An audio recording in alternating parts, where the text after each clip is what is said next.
Assalamualaikum warahmatullahi wabarakatuh. Innal hamdalillah nahmaduhu wa nasta'inuhu wa nastaghfiruh wa na'udzu billahi min shururi anfusina wa min sayyiati a'malina. May yahdihillahu fala mudilla lahu wa may yudlil fala hadiya lahu. Asyhadu an la ilaha illallah wahdahu la syarika lahu wa asyhadu anna Muhammadan 'abduhu wa rasuluhu la nabiyya wa la rasula ba'dah. Allahumma shalli wa sallim 'ala habibina wa syafi'ina wa qurrati a'yunina wa maulana Muhammadin sallallahu alaihi wasallam wa ala alihi wa ashabihi ajma'in. Qala ta'ala a'udzu billahi minasyaitonir rajim. Bismillahirrahmanirrahim. La yanalallaha luhumuha wa la dima'uha walakin yanaluhu taqwa minkum. Qala Nabi sallallahu alaihi wasallam, innamal a'malu binniyat. Aw kama qala sadaqallahul azim, sadaqa rasuluna bil habibul karim. Wa nahnu ala dzalika minasyaitina wasyakirin walhamdulillahi rabbil alamin. Bapak Ibu kaum muslimin wal muslimat rahimani wa rahimakumullah. Malam hari ini kita akan membahas terkait dengan adab atau etika berkorban. Kemudian nanti kita lanjutkan terkait dengan hal-hal yang kontemporer yang barangkali zaman Nabi, zaman sahabat itu tidak ada, tetapi sekarang itu bermunculan terkait dengan kurban. Nanti hukumnya bagaimana dan seterusnya nanti kita bahas. Sehingga mungkin masih dibutuhkan ya sekarang sama pekan depan. Nanti pekan depan saya sampaikan terkait dengan amaliyah bulan Dzulhijjah, supaya nanti begitu masuk bulan Dzulhijjah kita sudah paham ilmunya, sehingga kita bisa memaksimalkan ibadah-ibadah apa yang bisa kita lakukan di awal-awal bulan Dzulhijjah agar kita mendapatkan keutamaan atau fadilah amal ibadah yang kita lakukan di bulan Dzulhijjah selain kurban. Nah, yang pertama adalah ihsan dalam niat. Allah Subhanahu wa taala berfirman, la yanalallaha luhumuha wa la dima'uha walakin yanaluhu taqwa minkum. Daging-daging unta dan darahnya itu sekali-kali tidak dapat mencapai keridhaan Allah, tetapi ketakwaan dari kamulah yang dapat mencapainya. Ketika kita nanti akan berkurban, maka pertama harus kita lakukan adalah menata hati kita, menata niat kita. Niat kita itu harus karena Allah Subhanahu wa ta'ala. Di Bapak Ibu ini mumpung belum terlaksana, itu yang paling penting adalah menata hati ini, yaitu niat. Karena niat ini termasuk amalan hati.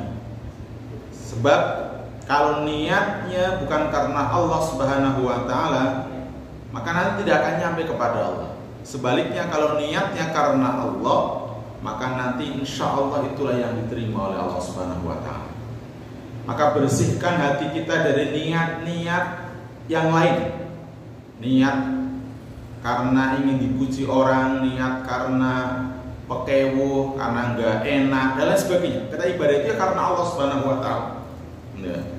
Jadi ditata betul niat kita itu, hati kita ini dalam segala bentuk ibadah kita, agar ibadah kita itu diterima oleh Allah Subhanahu wa ta'ala.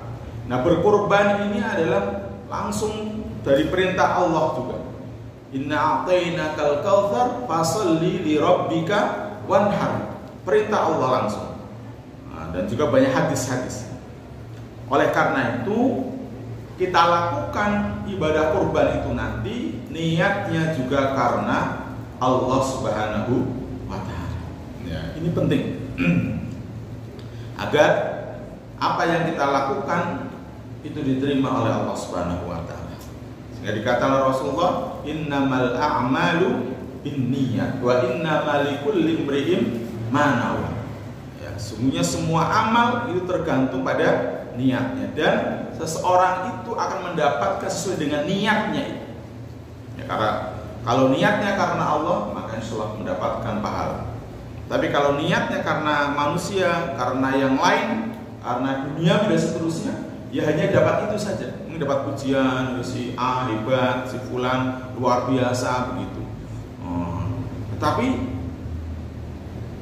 layyana lallahu awaladim. Jadi tidak akan nyampe kepada Allah Subhanahu wa taala. Ini penting masalah niat. Dan niat itu urusan hati. Maka orang lain tidak boleh suudzon, menebak-nebak, atau istilahnya menjas, ya, menuduh, tidak boleh. Karena ini termasuk amalan hati. Jadi udah urusannya dia dengan Allah Subhanahu wa taala. Maka ini Bapak Ibu, kita tata hati. Termasuk ini kita ngaji ini juga niatnya harus karena Allah Subhanahu wa taala. Talabul ilmi, ya, untuk menghilangkan kebodohan, menjalankan kewajiban, begitu, agar ibadah kita itu sesuai dengan syariat, gitu. Jadi bukan juga karena yang lain, ya, tapi karena Allah Subhanahu wa taala. Ini penting. Semuanya, pokoknya semua ibadah-ibadah apapun itu niatnya karena Allah Subhanahu wa taala. Jadi yang pertama ini ihsan dalam niat, memperbagusi niat. Niat ini penting. Termasuk korbannya itu nanti niatnya korban sunnahkah, korban wajibkah juga harus jelas. Supaya nanti Bapak Ibu ketika menjalankan ibadah kurban itu ya benar. Jadi kalau mamanya sudah pernah bernazar, ya berarti sampai yang panitia. Mungkin Bapak Ibu yang berkorban nazar mungkin nanti bisa diberi daging dari yang lain, umpamanya kan begitu, bukan dari daging kurbannya, karena memang tidak boleh kalau korban itu korban wajib atau korban nazar kalau umpamanya. Jadi mungkin kalau pengen makan daging kurban, berarti nanti diberikan dari daging kurban yang lain. Lalu sapi, ya nanti coba kan kita gampang zaman sekarang itu, ini sapi A, sapi B itu kadang jadi bisa kayak gitu kan, dan seterusnya. Ya, cuman ketika tidak menyampaikan nanti kan panitia nggak tahu, atau panitia ini malah orang dua ilmu nih lah, ini masalah. Ini masalah. Nah, makanya ini kita bahas terus begitu, dan ini sudah pertemuan beberapa terkait dengan masalah kurban. Ya, ketiga, keempat, ini ketiga ini. Jadi apa namanya? Penting ya. Ini juga kalau mau mendetail itu ya memang nggak cukup, karena mengaji kitab itu kadang tahunan, kitabnya tebal, sebenarnya kita intisari saja. Jadi nanti rujukannya dalam kitab-kitab itu langsung. Cuman kan kalau kitab itu harus di pondok yang waktunya lama, setiap hari ngaji, dan kadang butuh satu kitab itu 1, 2, 3 tahun rampung. Dan kalau kita ya orang dan rampung nanti setelah ilmu ini dan dipakai, makanya ini secara global saja. Sehingga nanti ketika tidak paham, nanti bisa ditanyakan. Kemudian ihsan dalam memilih hewan, nah, sudah kita sampaikan, memilih hewan tentunya, gitu ya, hewan yang terbaik begitu, yang tidak cacat. Nah, mana sudah kita sampaikan, hewan-hewan yang cacat seperti ya, buta matanya, ya, sangat sakit atau dalam kondisi betul-betul sakit, kemudian pincang, kemudian kurus sehingga tidak ada sumsum tulangnya begitu, maka ini apa namanya, tidak sah kalau dijadikan hewan kurban. Jadi tidak sah ketika dijadikan hewan kurban. Nah, maka ihsan harus memilihnya itu. Silahkan cari hewan kurban yang terbaik. Nah, cari hewan kurban yang terbaik. Kemudian syarat umur minimal lah, sudah kita sampaikan juga. Onta itu 5 tahun, jadi 5 tahun genap jalan, nah, mau ke 6, gitu ya. Kemudian apa? Sapi itu 2 tahun, jadi 2 tahun jalan. Nah, gitu ya. Kambing Jawa 1 tahun, kambing gembel, domba itu 6 bulan. Nah, silahkan. Ini apa namanya? Syarat umur minimal. Jadi kalau lebih berarti lebih bagus, itu lebih bagus. Nah, maka silahkan nanti kalau membeli hewan kurban bisa ditanyakan kepada yang memelihara atau yang menjual. Nah, kalau langsung ke peternak biasanya dia tahu biasanya, itu ya perkiraan umurnya. Biar pas lahiran itu pada saat lebaran apa namanya lebaran Idul Fitri, baru sekarang itu sudah 2 tahun 2 bulan, namanya kan itu bisa. Tapi kalau yang menjual kadang ya orang ngerti. Paling jari ini sing duwe biyen wis 2 tahun luwe ya udah. Dan memang nggak usah digolek-golek bukti otentik kok, memang hewan itu tidak ada akte kelahiran gitu ya. Kalau menungso ada akte kelahirannya itu yang di rumah sakit nanti kan gampang kalau itu dilacak. Tapi kalau hewan kurban itu ya nggak bisa. Ketika sudah yang menjual itu mengatakan sudah 2 tahun lebih ini, ya sudah, nggak usah kita kemudian mempersulit diri, mengorak-ngorak, bingung-bingung dan seterusnya, itu nggak usah.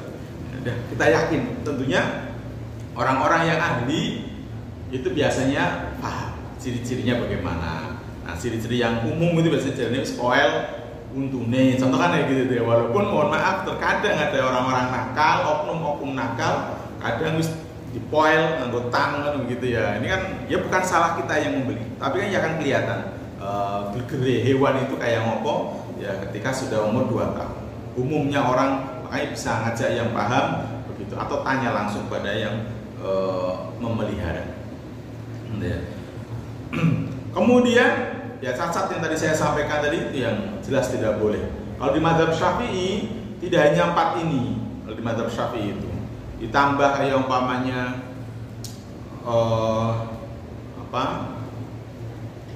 telinganya terpotong, baik satu atau dua-duanya, kemudian hidungnya terpotong, kemudian lidah atau giginya habis semuanya, nggak punya gigi, sehingga dia sulit nggak makan kalau nggak punya gigi itu, sehingga nanti akan mempengaruhi kualitas daging.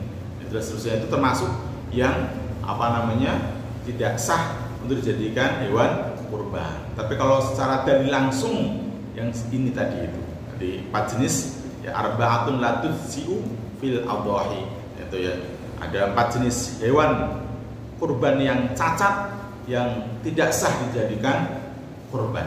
Nanti ya. Yang pertama al-awra'ul bayyin awaruha, yaitu yang buta, jelas kebutaannya, baik satu atau dua-duanya buta. Nah, itu ya. Wal maridhatul bayyinu maraduha, jadi yang jelas-jelas sakit.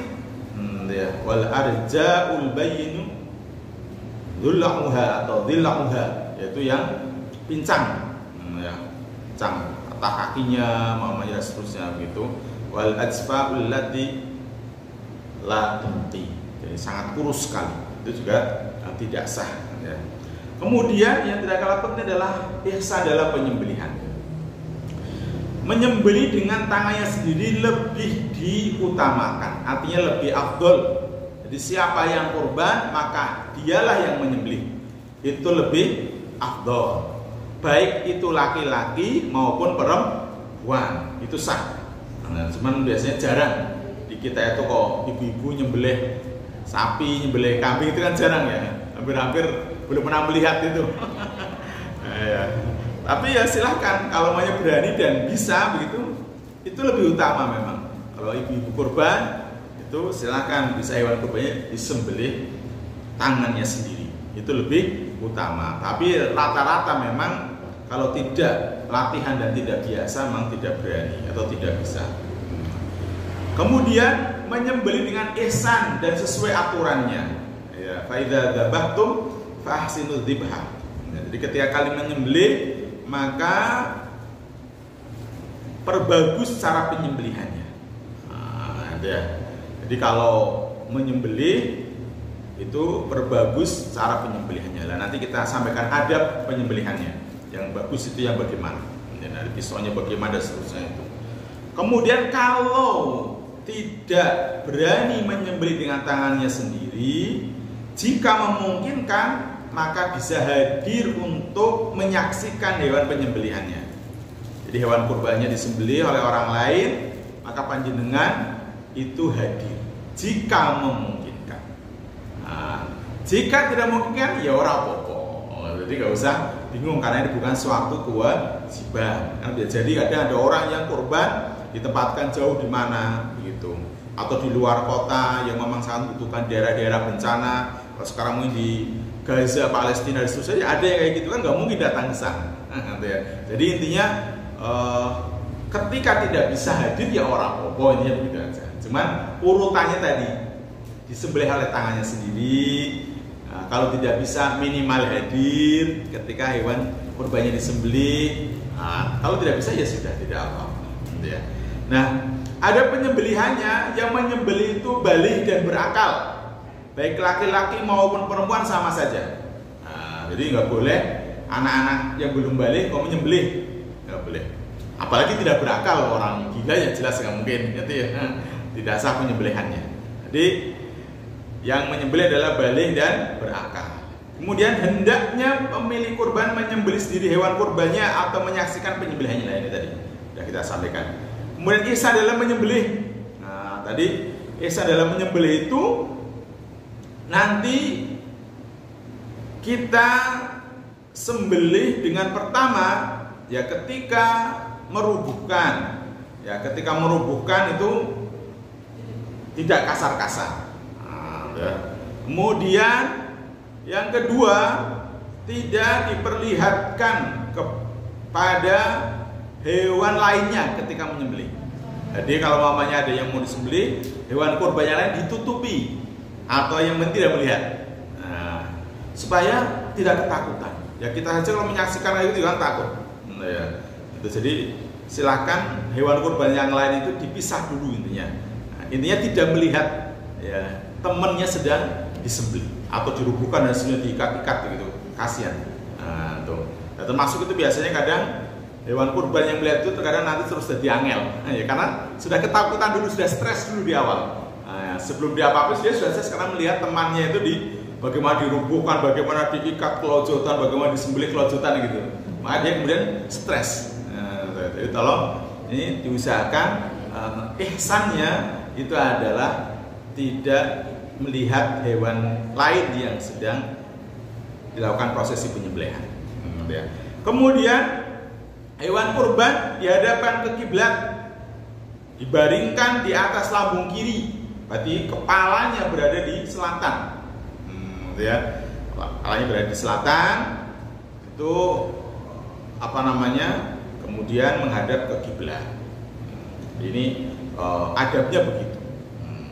Jika tidak kesulitan, nah ini saya tambahin, jika tidak kesulitan, karena bisa jadi nanti ada hewan kurban melayu wangel kan gitu, harus ketemu kecekel kemudian dia sudah segera sembelih mamanya. Nah, itu bisa jadi, dan kadang ada memang kan gitu, ada yang kemudian sudah lari-lari, sudah ngamuk-ngamuk gitu ya sudah, silahkan sebisanya.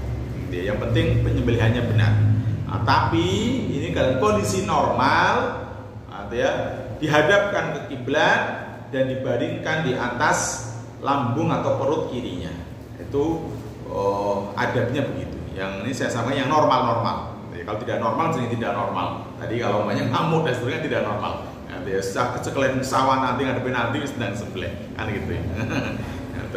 Menggunakan alat sembelihan yang tajam. Ya. Jadi menggunakan pisau yang paling tajam yang dimiliki, yang paling tajam yang dimiliki. Nah, syukur-syukur memang punya pisau yang bagus, biasanya ya impor itu dari luar negeri itu harganya 10 juta, begitu 15 juta lah itu. Nah, ada mana? Saya paling 80.000, 50.000. Ya kalau yang begitu tadi harganya 5 juta, 10 juta itu mah ya sekali beleh udah langsung itu biasanya. Dan itu untuk beberapa kali nyembelih 20-an sembelih tidak usah diasah biasanya. Tapi kan ya harganya segitu. Nah, biasanya dari Jerman gitu itu bagus-bagus itu.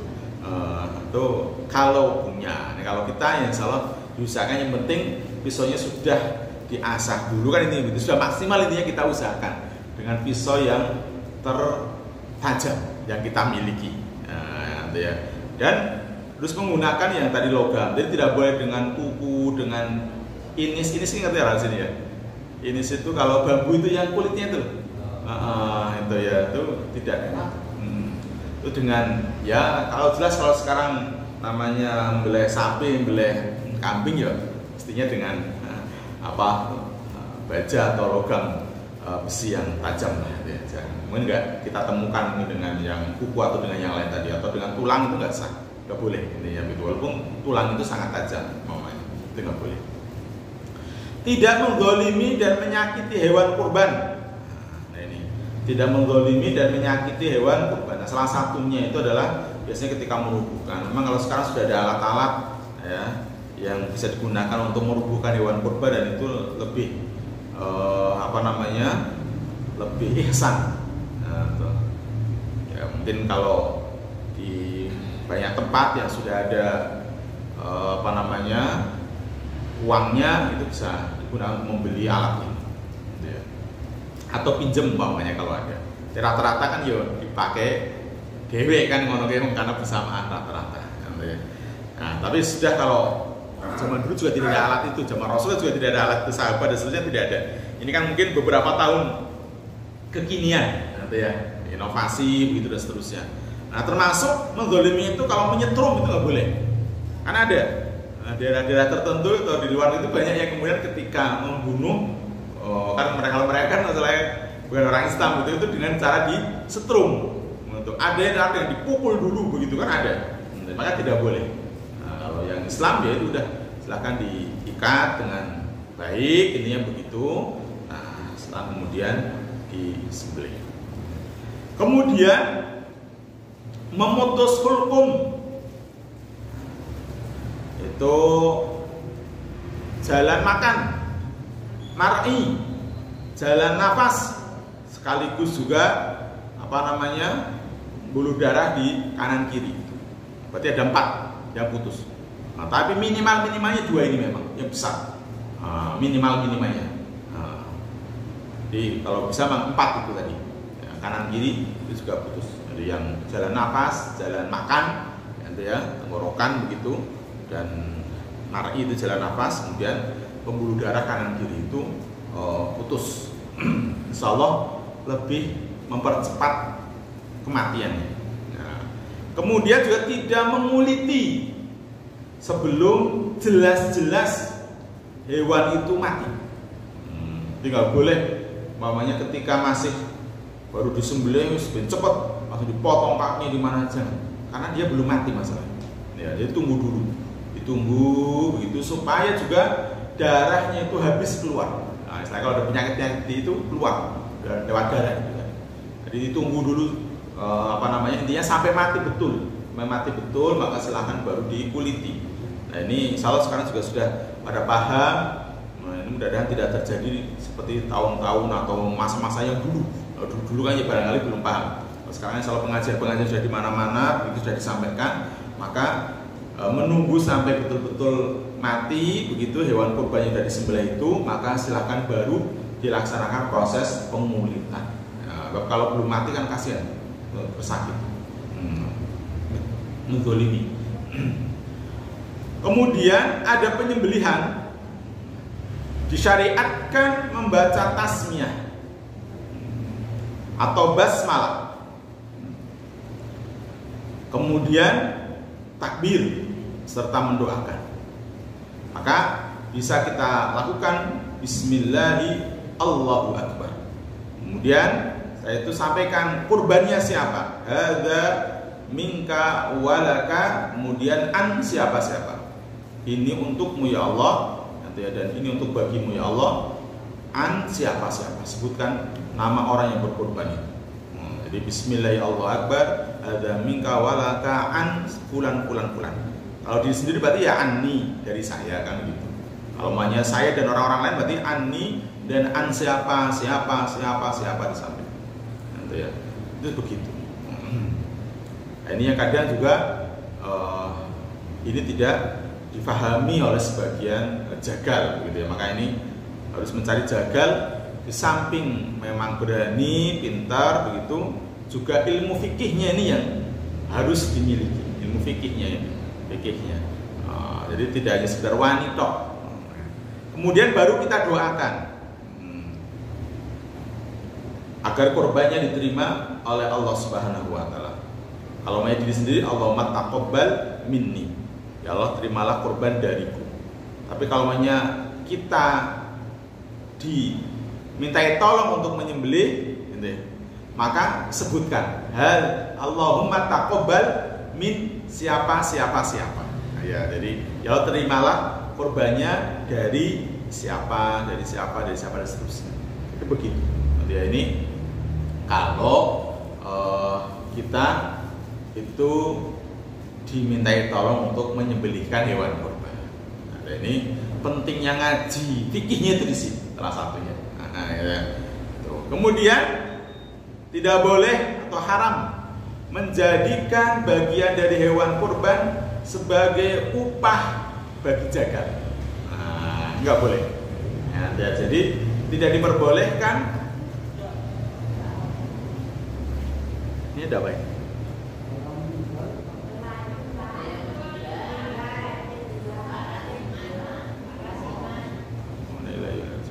Oke.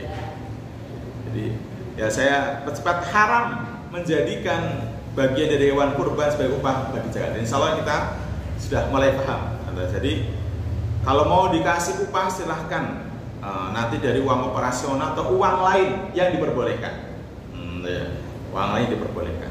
Maka nanti yang berkurban di lewat Masjid Al-Dzikra, panitia Masjid Al-Dzikra itu ada uang operasional. Jadi kalau urunan 3,5 juta, kalau kemudian nanti dibelikan hewan kurban umpamanya 23 juta, ada sisa 1,5 juta. 1,5 juta itu digunakan untuk operasional. Jadi nanti mohon untuk bisa diikhlaskan. Lah aku ora gelem, ya sebelah dhewe berarti. Sebelah dewe, dipotong-potong dewe, silakan dibagi sendiri. Ya boleh emang kayak gitu. Kalau umpamanya tidak mau ada uang operasionalnya, kan gitu. Tapi dan ini sudah mafhum insya Allah. Supaya semuanya itu berjalan dengan baik. Ya kita yang sudah kurban dan sudah istilahnya yakin menitipkan di mana, ya sudah juga aja. Kalau diminta uang operasional silahkan diberikan. Tapi kalau rata-rata ya sudah include di dalamnya itu. Jadi 3,5 juta itu sudah termasuk di dalamnya adalah uang operasional. Ya untuk macam-macam tadi, mungkin upah jagal, untuk membeli plastik, macam-macam lah pokoknya gitu. Gunakan untuk banyak hal, alat-alat dan seterusnya. Jadi jangan sampai, wah lah aku iuran aku dituwoke 23 juta tok lha iso saya nang di pangan panitia, jangan.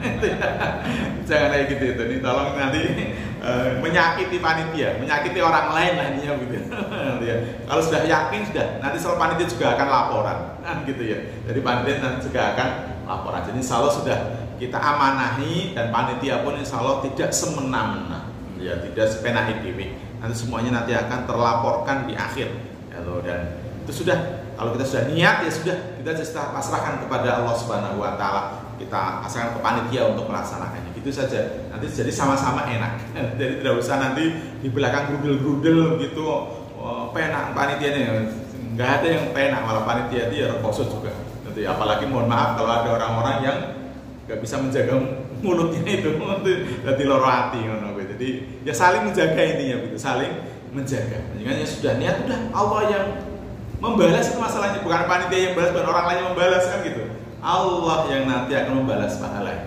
Jadi sudah insya Allah panitia amanah insya Allah. Gitu ya. Kemudian ihsan dalam pembagian. Ya. Rasulullah SAW bersabda tentang pembagian daging kurban, kulu wa atimu wa adkhiru. Ya. Silahkan sebagian dimakan, sebagian diberikan kepada orang lain, dan sebagian boleh disimpan. Ya. Tapi yang mayoritas kita lakukan saat ini itu adalah dibagi tiga itu. Sepertiga silahkan boleh dimakan atau dimakan oleh yang kurban selain kurban wajib tadi. Kemudian sepertiga bisa diinfakkan, disedekahkan kepada fakir miskin, dan sepertiga bisa dihadiahkan pada orang-orang kaya. Maka orang kaya pun boleh memakan daging kurban itu. Ya berbeda dengan zakat. Kalau zakat kan nggak boleh, orang kaya kok malah itu zakat. Ya. Jadi kalau kurban boleh, orang kaya pun boleh sebagai hadiah dari orang yang berkurban. Jadi maka sepertiga silahkan dimakan, sepertiga silahkan bisa diinfak atau sedekahkan, begitu sepertiga silahkan dihadiahkan untuk orang kaya. Dan itu insya Allah biasanya kalau kita sudah ada panitia ya sudah, silahkan ke panitia, insya Allah akan dilakukan dengan sebaik-baiknya. Gitu ya. Ini ihsan di dalam pembagian. Nah, bagaimana kalau non muslim? Gitu ya. Memang di non muslim ada perbedaan pendapat di kalangan para ulama.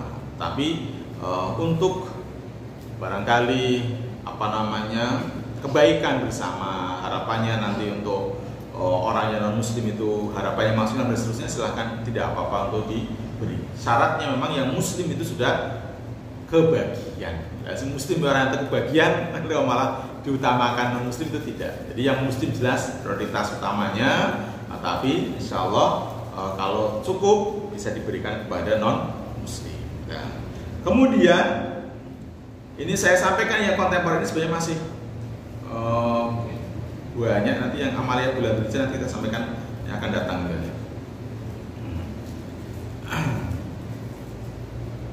Apa namanya? Nah, kalau ada permasalahan kurban atau bayar utang dulu, kan itu ya.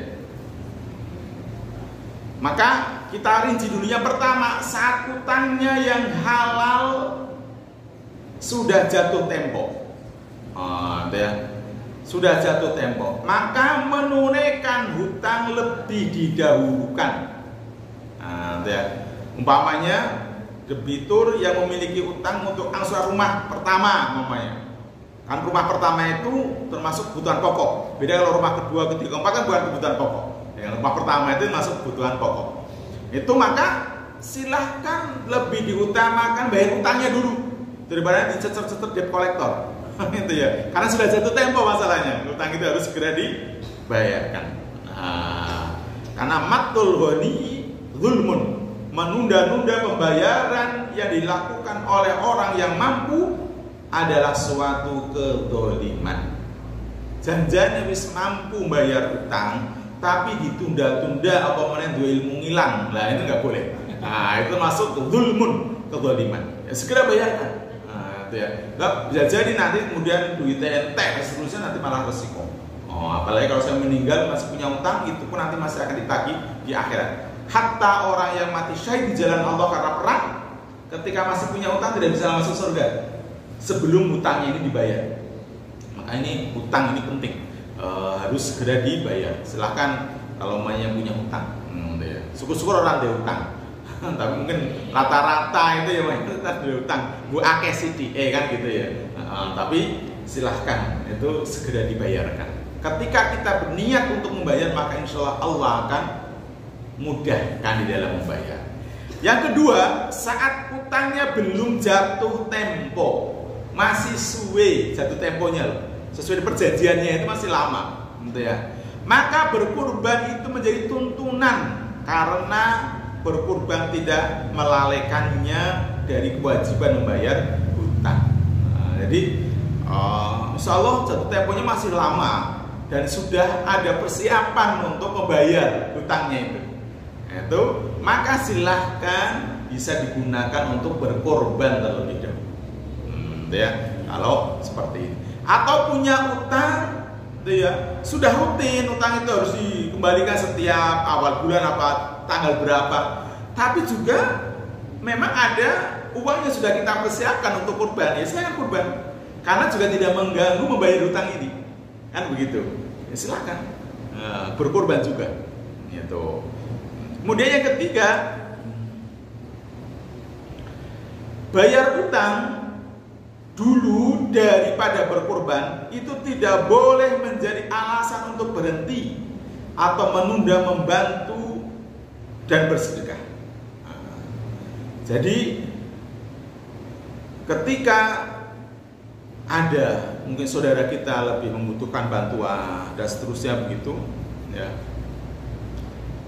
itu ya silahkan bantu, karena itu barangkali sangat dibutuhkan bantuan kita itu. Bahkan kadang kita menghutangi orang lain lagi, maunya begitu, itu bisa jadi pahalanya lebih besar daripada kita memberi. Kalau memberi itu barangkali dia tidak butuh. Sementara kalau ngutang kan betul-betul memang sedang kepepet, dia lagi butuh. Ya. Maka kalau umpamanya bisa hutang, bisa bayar hutang, ya bisa berkorban, syukur-syukur ya bisa infak, membantu sedekah pada yang lain, itu tentunya pahalanya lebih besar lagi. Jangan apa-apa. Oh, arep kurban ora samono kuwi gitu ya. Jadi ya silakanlah kalau mamanya ya sampaikan dengan baik-baik gitu aja lah intinya. Kemudian kurban dengan akikoh. Nah, ini kan sering nanti jadi pertanyaan-pertanyaan ya.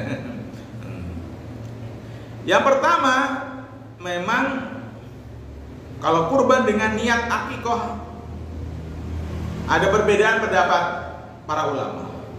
Yang pertama tidak boleh. Pendapat pertama tidak boleh satu sembelihan diniatkan kurban sekaligus akikoh.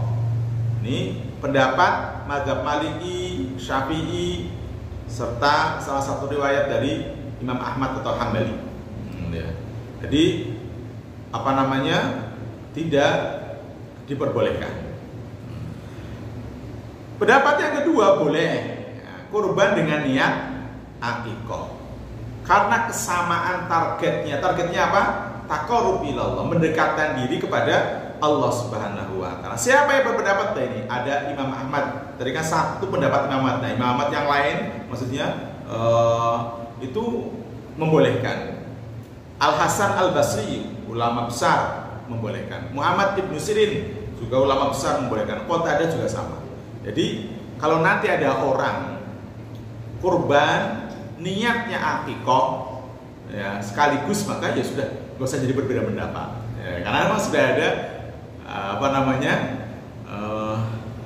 pendapat-pendapat dari kalangan para ulama terkemuka yang baik itu tidak membolehkan maupun yang membolehkan. Jadi sudah gitu aja, nggak usah dijadikan perdebatan. Ini ya begitu. Kita menjadikan berarti mengambil pendapat yang boleh, ya sudah kita terima gitu aja sudah. Nah, itu ya. Kemudian kalau umpamanya kurban dengan akikoh itu kok bersamaan, kalau umpamanya itu mana yang didahulukan? Apakah kurban ataukah akikohnya, kan begitu. Nah, sebagian ulama memilih kurban didahulukan daripada akikoh. Jadi sebagian ulama itu berpendapat kurbannya dulu yang diutamakan karena momentum waktunya itu datangnya lagi kan nanti setahun lagi. Nah, sementara akikoh barangnya nanti bisa dilakukan lagi. Ya syukur-syukur sing apik kan ya memang akikoh dhewe, kurban dhewe kan ngono kuwi. Yang jadi masalah kan ya duitnya mumungan kuwi masalahnya gitu. Ini yang jadi masalah kan itu. Nah, jadi gak usah dipikirkan sing sugih tadi yo kuat. Arab akikoh, para kurban itu langsung kuat gitu. Jadi masalah kan ketika duitnya mumungan kuwi hanya dapat satu kambing istilahnya, jadi yang diutamakan madu. Nah, sebagian ulama memilih kurban didahulukan daripada akikoh. Nah, kemudian sebagian yang lain memilih akikoh yang didahulukan daripada kurbannya. Nah, ini memang perbedaan ini ya dari dulu sudah ada, itu yang begitu, nanti silahkan gitu aja lah. Jadi nggak usah kemudian paling apik ini paling apik itu mudah menyalahkan yang lain, tidak. Tapi panjenengan mengambil pendapat kurban dulu ya kurban silahkan. Nanti akikohnya bisa dilakukan kelipatan tujuhnya yang lain gitu ya. Tapi kalau panjenengan meyakini akikoh sih ya silahkan akikoh gitu. Tapi kan kurban berarti momentumnya wis hilang. Iya toh, mana kurban berarti tahun depan lagi kan gitu. Jadi seorang usah jadi perdebatan lainnya yang menimbulkan perselisihan. Kemudian ini ya pendapat pilihan. Nah, jika tidak bisa melawan keduanya karena kemampuan keuangan, jadi tidak bisa dua-duanya kurban dan akikoh, maka berkurban didahulukan daripada akikoh karena berkurban waktunya terbatas tadi pada momentum Idul Adha saja. Sementara akikoh ada yang berpendapat waktunya panjang. Ya, yang utama memang ketika 7 hari kelahirannya. Nah, 7 hari kelahirannya itu diberi nama, diakikohi dan dicukur rambutnya. Nah, itu kan yang utama. Tapi kalau pamannya kan belum punya dan seterusnya, ya bisa dilakukan lain waktu ketika dia sudah punya. Sementara kalau kurban tadi itu, kalau itu terlewat, waktunya lama banget lagi nanti. Maka sebagian itu mengambil pendapat lebih diutamakan kurban terlebih dahulu. Kemudian kurban atas nama perusahaan boleh apa tidak? Atas nama sekolah, atas nama lembaga, atau instansi dan seterusnya. Berkurban atas nama perusahaan, instansi, lembaga, organisasi itu tidak memenuhi kriteria pengkurban menurut syariah, dan jika dilakukan maka bernilai hanya sedekah saja. Nah, jadi kurban yang berkurban itu atas namanya orang, atas namanya orang. Nah, sopo itu begitu. Jadi kalau umpamanya dalam perusahaan itu kok mengumpulkan uang, instansi, biasanya rata-rata sekolah kadang begitu, mengumpulkan uang, maka kalau agar bernilai kurban bisa diberikan, disedekahkan kepada 1, 2, 3 orang. Itu ya, kalau umpamanya sapi berarti pada 7 orang, kalau kambing berarti ya 1 orang, kalau kambingnya dapatnya 5 berarti ya ke 5 orang masing-masing 1 begitu. Nah, atas nama itu yang sah untuk berkurban. Tapi kalau atas nama perusahaan, instansi dan seterusnya, maka hanya bernilai sedekah biasa. Nah, ya ini waktu juga habis juga ya. Ya mungkin 2 kali pertemuan lagi mendadak ini habis, masih panjang ini ya. Ini kan yang kontemporer, arisan kurban, patungan kurban untuk yang sudah wafat gitu ya. Kemudian transfer digital kurban lah dan seterusnya ini, broker kurban gitu ya. Nah, beli kurban sekarang setelah terima nanti lah, yang sekarang ini sering kita lakukan kan gitu ya. Belinya sekarang, tapi kan setelah terimanya saat hari H kan biasanya gitu ya. Gitu ya, dan seterusnya itu nanti yang kita bahas ke depan. Kurban dapat cashback, flash sale kurban gitu, iklan kuota korban terbatas boleh apa tidak, ya, korban terkena penyakit PMK gitu ya, nyat mulut dan kuku, dan seterusnya ini yang memang butuh waktu untuk penyampaiannya gitu ya. Yes. Bertahap insya Allah dan bisa dipahami, ada manfaatnya. Assalamualaikum warahmatullahi wabarakatuh.